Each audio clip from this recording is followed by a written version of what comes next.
இந்த வீடியோவில் கலசம் வச்சு வழிபடுறதை பற்றி பார்க்க போகிறோம்.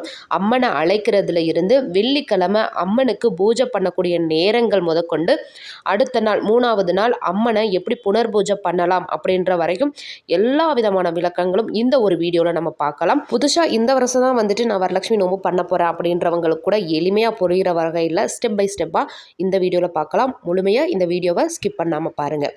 வாங்க வீடியோக்குள்ளே போகலாமா? முதல்ல வரலட்சுமி விரதம் என்னைக்கு வருது அப்படின்னா ஆகஸ்ட் 21 வரக்கூடிய வெள்ளிக்கிழமை தாங்க வரலட்சுமி நோம்பு. அந்த நோம்புக்கு முன்னாடி நாளே நம்ம வீடெல்லாம் சூப்பராக சுத்தம் பண்ணி அழகாக மாப் போட்டு அழகாக எவ்வளோக்கு எவ்வளோ வீடு அலங்காரமாக பண்ணிக்கணுமோ அவ்வளோக்கு எவ்வளோ அலங்காரமாக வச்சுக்கோங்க. ஏன்னா நம்ம வீட்டுக்கு மகாலட்சுமி தாயார் வரப்போகிறாங்க இல்லைங்களா? அதனால் இதில் பார்த்திங்கன்னா 2 விதமாக வந்து சுவாமியை அழைப்பாங்க.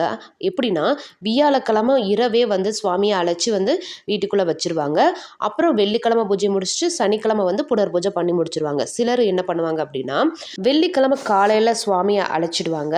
அழைச்சிட்டு அன்றைக்கி ஃபுல்லாக பூஜையெல்லாம் முடிச்சுட்டு சனிக்கிழமை ஒரு நாள் ஃபுல்லாக வீட்டில் வச்சுட்டு ஞாயிற்றுக்கிழமை வந்து புனர் பூஜை பண்ணுவாங்க. அப்போ 3 நாள் கணக்கு வருது. அப்புறம் சிலர் என்ன பண்ணுவாங்கன்னா வியாழக்கிழமை நைட்டு வந்து சுவாமியை அழைச்சிட்டு வெள்ளிக்கிழமை பூஜை முடிச்சுட்டு சனிக்கிழமை வந்து புனர் பூஜை பண்ணி விரதத்தை நிறைவு பண்ணுவாங்க. உங்களுக்கு எது வசதியோ வியாழக்கிழமை அழைச்சிட்டா ஓகே, இல்லை வெள்ளிக்கிழமை தான் அழைக்கணும் அப்படின்னாலும் அதுவும் உங்களோட விருப்பம் தான். ஆக மொத்தம் 3 நாள் கணக்கில் வந்து சுவாமியை வச்சு தான் நம்ம வந்து புனர் பூஜை பண்ணணும். சரிங்களா? சரி, ஃபஸ்ட்டு கலசம் எப்படி ரெடி பண்ணுறது அப்படின்னு பார்க்கலாம். கலசத்தில் என்னென்ன போடுறது அப்படின்றத ஃபஸ்ட்டு பார்த்துக்கலாம். ஒரு நல்ல கலச செம்பு எடுத்துக்கோங்க.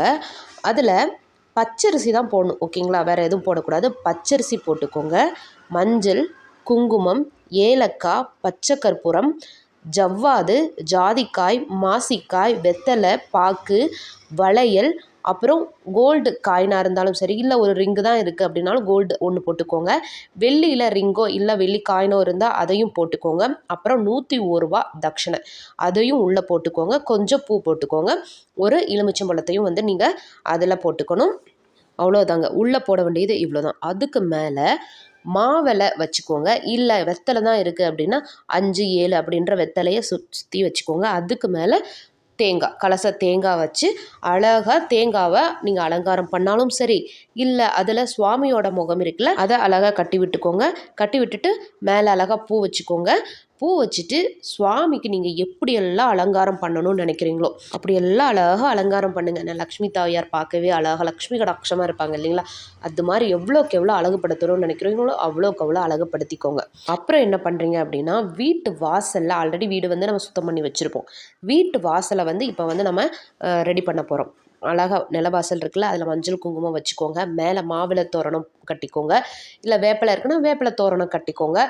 அழகாக வந்து நம்மளோட நிலவாசலை அலங்காரம் பண்ணிவிட்டு மாலை நேரத்தில் நீங்கள் அழைக்கிறீங்க அப்படின்னா வியாழக்கிழமை மாலை நேரத்தில் 4:45 5:45 டைம் சொல்லியிருக்கோம் இல்லைங்களா? அந்த டைமில் என்ன பண்ணுறீங்க, அப்படியே நீங்கள் அலங்காரம் பண்ண சுவாமியை எடுத்துகிட்டு போயிட்டு வீட்டு வாசலில் வைக்கிறீங்க. அங்கே அம்மனுக்கு அழகாக ஆரத்தி எடுத்து அவங்களுக்கு நெய்வேத்தியம் சமர்ப்பணம் பண்ணி எப்படி நம்ம வீட்டுக்கு ஒருத்தவங்க வந்தால் வாங்க வாங்கன்னு அழைப்போமோ அதே மாதிரி கை வச்சு அம்மாவை வாங்கம்மா வாங்கம்மா அப்படின்னு சொல்லிட்டு கூப்பிட்டு அழகாக ஆரத்தி எடுத்துகிட்டு உள்ளே எடுத்துகிட்டு வரணும் சுவாமியை. இதுதான் சுவாமியை அழைக்கிறது. எடுத்துகிட்டு வந்து நீங்கள் எந்த இடத்துல வந்து சுவாமியை வைக்கணும்னு நினைக்கிறீங்களோ அந்த இடத்துல அழகாக சுவாமியை உட்கார வச்சுடுங்க. ஓகேங்களா? இன்றைக்கி வந்து வியாழக்கிழமை செய்ய வேண்டிய வேலை சுவாமியை அழைச்சிட்டோம், அந்த வேலை முடிஞ்சிச்சு. அதுக்கப்புறம் அடுத்த நாள் வெள்ளிக்கிழமை பிரம்ம முகூர்த்தத்துலேயே எழுந்துருங்க. எழுந்து குளித்து கிளம்பிட்டு அப்போ அம்மனுக்கு வந்து நெய்வேத்தியம் நீங்கள் ரெடி பண்ணி வச்சுக்கோங்க. அம்மனுக்கு முன்னாடி என்னென்ன வைக்கணும் அப்படின்னா ஒரு தட்டில் ப்ளவுஸ் பீஸாக இருந்தாலும் ப்ளவுஸ் பீஸ், இல்லை நாங்கள் வந்து புடவையே எடுத்துக்கிறோம் அப்படின்னா புடவை, வளையல், மஞ்சள், குங்குமம், தாம்பூலம் வைக்கிறோம் இல்லைங்களா? அது எல்லாத்தையுமே பூ எல்லாத்தையுமே வந்து ஒரு தட்டில் வச்சுக்கோங்க. இன்னொரு தட்டில் தேங்காய், வாழைப்பழம், ஃப்ரூட்ஸ் என்னென்ன வைக்கணுமோ அது எல்லாத்தையும் வந்துட்டு ஒரு தட்டில் வச்சுக்கோங்க. அப்புறம் ஒரு தட்டில் வந்து பணம் இருந்துச்சு அப்படின்னா ஒரு தட்டில் வந்து அழகாக பணத்தை வந்து எடுத்து அலங்காரம் பண்ணி வச்சுக்கோங்க. அப்புறம் வீட்டுக்கு வரக்கூடிய பெண்களுக்கு நம்ம தாம்பூலம் வச்சு கொடுப்போம் இல்லைங்களா? அதை வந்து அழகாக வந்து கொஞ்சம் ஒரு தட்டிலே வந்துட்டு ஒரு 4-5 வச்சு அலங்காரமாக வச்சுக்கோங்க. அப்புறம் சுவாமி முன்னாடி அழகாக 2 சைடு 2 குத்து விளக்கு ஏற்றி வைங்க. அப்புறம் லக்ஷ்மி விளக்கோ காமாட்சி விளக்கோ எது இருந்தாலும் அதை சென்டரில் ஏற்றி வைங்க. அப்புறம் பூஜை பண்ணுறதுக்கு முன்னாடி ஒரு வெத்தலையில் மஞ்சள் பிள்ளையார் பிடிச்சி வைக்கணும். மஞ்சள் பிள்ளையார் பிடிச்சி அவங்கள ஒரு சைடு வச்சுட்டு அவங்களுக்கு மஞ்சள் குங்குமம் வச்சு அதுக்கு மேலே ஒரு அருகம்புல் சொருகி வச்சுருங்க. இன்னொரு சைடு வெத்தலை மேலே மஞ்சள் குங்குமம் போட்டு அதுக்கு மேலே ஒரு சின்னதாக கலசம் வச்சு உங்கள் குலதெய்வ கலசம் வந்து ரெடி பண்ணணும். அதில் வந்து என்ன பண்ணுறீங்க அப்படின்னா வந்து ஏலக்காய், பச்சை கற்பூரம், மஞ்சள், குங்குமம், ஜவ்வாது இதெல்லாம் போட்டு அவங்களுக்கும் 2-3 பூவை வச்சு நீங்கள் நம்ம குலதெய்வ கலசமும் ரெடி பண்ணி வச்சுட்டோம். இவ்வளோதாங்க பூஜைக்கு, இவ்வளோதாங்க ரெடி. அப்படியே நான் சொல்ல அப்படியே வந்து கண் முன்னாடி அந்த விசிபிளை கொண்டு வாங்களேன், உங்களுக்கு அப்படியே வந்துட்டு நல்லா இன்னுமே ஈஸியாக புரியும். எல்லாம் ரெடி பண்ணி வச்சிட்டோம். விநாயகர் ரெடி ஆயிடுச்சு, நம்ம குலதெய்வம் ரெடி ஆயிடுச்சு, நம்ம அம்மனையும் ரெடி பண்ணி வச்சுட்டோம், அம்மனை அழைச்சிட்டோம் நேத்தேவும். இப்போ வந்து சுவாமி வந்து பூஜைக்கு ரெடியாக இருக்காங்க. ஆல்ரெடி வந்து நம்ம நெய்வேத்தியமும் ரெடி பண்ணி வச்சுருக்கோம். அப்போ சுவாமி முன்னாடி உட்காந்துக்கோங்க. காலையில் நீங்கள் பூஜை பண்ணுறதா இருந்தால் சுவாமி முன்னாடி நீங்களுமே அழகாக லக்ஷ்மி தேவி மாதிரி அலங்காரம் பண்ணிக்கோங்க. கை நிறைய வளையல் போட்டுக்கோங்க, தலையில் பூ வச்சுக்கோங்க. சரிங்களா? சுவாமி முன்னாடி உட்காந்து ஃபஸ்ட்டு விநாயக பெருமானை நினச்சி அவருக்கு ஒரு பாடல்களை பாடி பூவை சமர்ப்பணம் பண்ணி நெய்வேத்தியம் சமர்ப்பணம் பண்ணி இந்த பூஜை நல்லபடியாக நான் மன திருப்தியாக இந்த பூஜையை நான் வந்து செய்யணும்னு சொல்லிட்டு அவர்கிட்ட சொல்லிவிட்டு அடுத்து நம்ம குலதெய்வத்துக்கு போகணும். குலதெய்வ வழிபாடை பண்ணிவிட்டு குலதெய்வத்திட்டையும் நம்ம சொல்லணும், இந்த மாதிரி பூஜை பண்ண போகிறேன், எனக்கு கூடயே இருங்க அப்படின்னு சொல்லிட்டு குலதெய்வ வழிபாடும் பண்ணிவிட்டு 3வது தான் நம்ம லக்ஷ்மி தேவியாரோட பூஜைகளை பண்ணணும். அப்போ என்ன பண்ணுறீங்க அப்படின்னா முன்னாடியே வந்து அர்ச்சதை, குங்குமம், பூக்கள், உதிரி பூக்கள் எடுத்து வச்சுக்கோங்க. 108 போற்றி மகாலட்சுமி தாயாரோட 108 போற்றி நீங்கள் பாட முடிஞ்சால் பாடுங்க. இல்லை வந்து நீ யூடியூப்பில் வந்து நீங்கள் பாடலை போட்டு விட்டுட்டு சொல்ல ஒன்றுன்னா எடுத்து அக்ஷதை ஒரு வாட்டி, குங்குமம் ஒரு வாட்டி, இந்த மாதிரி மாற்றி 108 போற்றிகள் வந்து நீங்கள் பாடலாம். அப்புறம் லக்ஷ்மி தேவியோட பாடல்கள் என்னென்ன பாட தெரியுமோ எல்லா பாடல்களையும் பாராயணம் பண்ணுங்கள். அப்புறம் வந்து லலிதா சரஸ்வரநாமம், காயத்ரி மந்திரம் எல்லாத்தையுமே வந்துட்டு உங்களுக்கு என்னென்ன பாடல்கள் தெரியுதோ எல்லாத்தையும் உட்காந்து பொறுமையாக பாராயணம் பண்ணுங்கள். ஓகே, பாடி முடிச்சிட்டிங்க அப்படின்னா கையில் ஒரு பூ வச்சுக்கோங்க. உங்களோட வேண்டுதல் என்னவோ அது எல்லாத்தையும் நீங்கள் உட்காந்து சங்கல்பம் பண்ணிவிட்டு அந்த பூவை வந்து மகாலட்சுமி தாயாரோட திருப்பாதத்தில் சமர்ப்பணம் பண்ணிடுங்க. அதுக்கப்புறம் நீங்கள் வந்து தீப தூப ஆராதனை காமிங்க. சரிங்களா? காமிச்சிட்டு நீங்கள் செஞ்சு வச்ச நெய்வேத்தியத்தை அம்மனுக்கு சமர்ப்பணம் பண்ணணும். மகாலட்சுமி தாயாரே நெய்வேத்தியம் சமர்ப்பயாமி அப்படின்னு சொல்லிட்டு ஒரு 3 வாட்டி சொல்லி வந்து நெய்வேத்தியத்தை சமர்ப்பணம் பண்ணிவிட்டு அதுக்கப்புறம் வந்து நீங்கள் வந்து மங்களாரத்தி காமிக்கணும். மங்களாரத்தி காமிச்சு பூஜையை நிறைவு பண்ணிவிட்டு அப்புறம் வீட்டுக்கு வந்த பெண்கள் இருக்காங்க இல்லைங்களா, சுமங்கலிகள், அவங்க வந்து ஒவ்வொருத்தவங்களாக வந்து சுவாமிக்கு ஆரத்தி காமிச்சிட்டு வந்தவங்களுக்கு நீங்கள் வந்து தாம்பூலம் வச்சு கொடுக்கணுங்க. உங்களால் என்னென்ன வச்சு கொடுக்க முடியுமோ தாம்பூலத்தில் ப்ளவுஸ் பீஸ், வெத்தலை பாக்கு, பூ, வாழைப்பழம், அப்புறம் நெய்வேத்தியம், தட்சணை வந்து 5 ரூபாவோ இல்லை 10 ரூபாவோ உங்களுக்கு எவ்வளோ வைக்க முடியுமோ அதை வச்சு அவங்களுக்கு கொடுத்துட்டு அவங்கக்கிட்ட நீங்கள் ஆசீர்வாதம் வாங்கிக்கோங்க. நீங்களும் அவங்களுக்கு ஆசீர்வாதம் கொடுத்துட்டு நீங்கள் நல்லபடியாக இந்த மாதிரி தாங்க பூஜை பண்ணணும். ரொம்ப வந்து பெருசாக இருக்கிற மாதிரி இருக்கும், ஆனால் வந்துட்டு ரொம்ப சிம்பிள் தான், ஈஸி தான். ஃபஸ்ட் டைம் நீங்கள் பண்ணுறீங்க அப்படின்னா எந்த பூஜைக்கு அப்புறம் எந்த பூஜை பண்ணணும் அப்படின்ற குழப்பம் இருக்கும். இந்த வீடியோவை ஒரு வாட்டிக்கு 2 வாட்டி நீங்கள் கேட்டிங்க அப்படின்னா எதுக்கப்புறம் எது அப்படின்றது கரெக்டாக நம்மளுக்கு வந்து தெரிய வரும். சரிங்களா? எந்த ஒரு குழப்பமுமே வேண்டாங்க. சரிங்களா? சாமி விஷயம் பண்ணும்பொழுது குழப்பமே வேண்டாம், நம்மளுக்கு தெரிஞ்ச மாதிரி பண்ணுவோம்.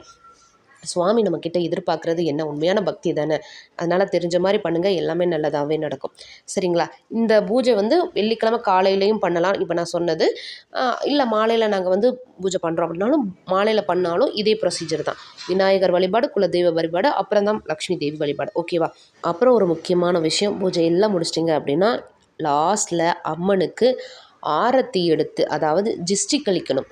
ஜிஷ்டி கழிச்சு கொண்டு போய் நீங்கள் வந்து வெளியே ஊற்றிடுங்க. இதை கண்டிப்பாக பண்ணணுங்க, மறந்துடாதீங்க. சரிங்களா? சரி, வெள்ளிக்கிழமை வரலட்சுமி விரதம் முடிஞ்சு அதுக்கு அடுத்த நாள் 3வது நாள் வருது இல்லைங்களா, சனிக்கிழமை. அந்த நாள், அதாவது வியாழக்கிழமை ஃபஸ்ட்டு டே, வெள்ளிக்கிழமை செகண்ட் டே, சனிக்கிழமை 3வது நாள். இந்த நாளில் எப்படி புனர்பூஜை பண்ணுறது அப்படின்னு சொல்லிட்டு பார்க்கலாமா? புனர்பூஜை பண்ணுறோம் அப்படின்னாலும் காலையில் ஒரு வாட்டி சுவாமிக்கு பூஜை பண்ணி நெய்வேத்தியம் சமர்ப்பணம் பண்ணி தீபதூப ஆராதனை காமிச்சிட்டு அப்புறம் கொஞ்ச நேரம் விட்டுட்டு அதுக்கப்புறம் நல்ல நேரம் பார்த்து தான் சுவாமியை அப்படியே தூக்கி கீழே வச்சிடக்கூடாது. அப்படியே தூக்கி கொண்டு போயிட்டு நம்மளோட அரிசி பானை இருக்குது பார்த்தீங்களா, அதில் அப்படியே அழகாக அம்மா உட்கார வச்சிடலாம். சரிங்களா? கீழே வச்சிடக்கூடாதுங்க. அழகாக சுவாமியை அரிசி பானையில் உட்கார வச்சுட்டு அப்படியே கொஞ்சம் நேரம் இருக்கட்டும். அதுக்கப்புறம் கொஞ்சம் நேரம் கழித்து ஒன்றுன்னா வந்து நீங்கள் பிரித்து எடுக்கலாம். அந்த மேக்கப் பண்ணியிருப்பீங்க இல்லை டெக்கரேட் பண்ணியிருப்பீங்களா சுவாமிக்கு, அதெல்லாம் ஒன்றா பிரித்து எடுத்துக்கலாம். அப்புறம் உள்ளே போட்டிருக்க அரிசி, பச்சரிசி போட்டிருக்கோம் இல்லைங்களா, அந்த பச்சரிசியை நீங்கள் அடுத்த நாள் நெய்வேத்தியம் பண்ணி உங்கள் வீட்டில் இருக்கிறவங்க எல்லாத்துக்குமே வந்துட்டு நீங்கள் கொடுக்கலாம். நெய்வேத்தியம் மீன்ஸ் என்ன, ஏதாவது சக்கரை பொங்கலோ இல்லை வேறு ஏதாவது ஸ்வீட்ஸ் மட்டும் பண்ணி நீங்கள் வந்து மற்றவங்களுக்கு நீங்கள் கொடுத்துக்கலாம். அப்புறம் அதுக்குள்ளே போட்டு வச்சுருக்க அந்த பணம் போட்டிருக்கீங்களா ₹101 அது, அப்புறம் அந்த கோல்டு சில்வர் அதெல்லாம் எடுத்து உங்கள் பீரோவில் நீங்கள் வந்து வச்சுக்கோங்க. லெமன் எடுத்து சுவாமி ரூமில் வச்சுக்கோங்க. அதுக்குள்ளே போட்டிருக்க எல்லாமே அது வந்து நீங்கள் வச்சுக்கலாம். அதுக்குள்ளே நம்ம வந்து தாம்பூலம் வச்சுருக்கோம், வளையல் எல்லாமே வச்சுக்கோம், அது உங்களுக்கு. நீங்கள் அதை வந்து பயன்படுத்திக்கலாம். சரிங்களா? இவ்வளோதாங்க, ரொம்ப சிம்பிள் தான். சுவாமி அழைக்கிறதுல இருந்து பூஜை பண்ணுறதுலேருந்து புனர்பூஜை பண்ணுறதுலேருந்து எல்லாமே விளக்கமாக நான் சொல்லியிருக்கேன். ரொம்ப ஈஸியான மெத்தட் தான், உங்களுக்கும் புரிஞ்சிருக்கும். இந்த வீடியோ வந்து இப்போ நான் புதுசாக பண்ணணும், வரலட்சுமி நோம்பு இருக்கணும்னு நினைக்கிறவங்களுக்கும் இதை நீங்கள் ஷேர் பண்ணிக்கோங்க. அப்புறம் இதுக்கு முன்னாடி நம்ம வீட்டில் பண்ண 7-8 வருஷமாக பண்ண அந்த பூஜைகள் எல்லாமே வந்துட்டு நான் டிஸ்கிரிப்ஷனில் கொடுக்குறேன், நீங்கள் பாருங்கள். ஒரு வாட்டி பார்த்தீங்க அப்படின்னா உங்களுக்கு வந்து இன்னும் நல்லா அது கிளியர் ஆகும். இப்போ வந்து நான் வாய்ஸ் தானே கொடுத்துருக்கேன், சரிங்களா? அது வந்து நம்ம வீட்டில் செஞ்ச எல்லாமே செய்முறை விளக்கமாகவே உங்களுக்கு இருக்கும். சரிங்களா? இப்படி எப்படி பண்ணியிருக்கோம் அப்படின்னு சொல்லிட்டு எண்டிங் வீடியோவில் கொடுக்குறேன், டிஸ்கிரிப்ஷனில் கொடுக்குறேன், நீங்கள் பார்த்துக்கோங்க. சரிங்களா?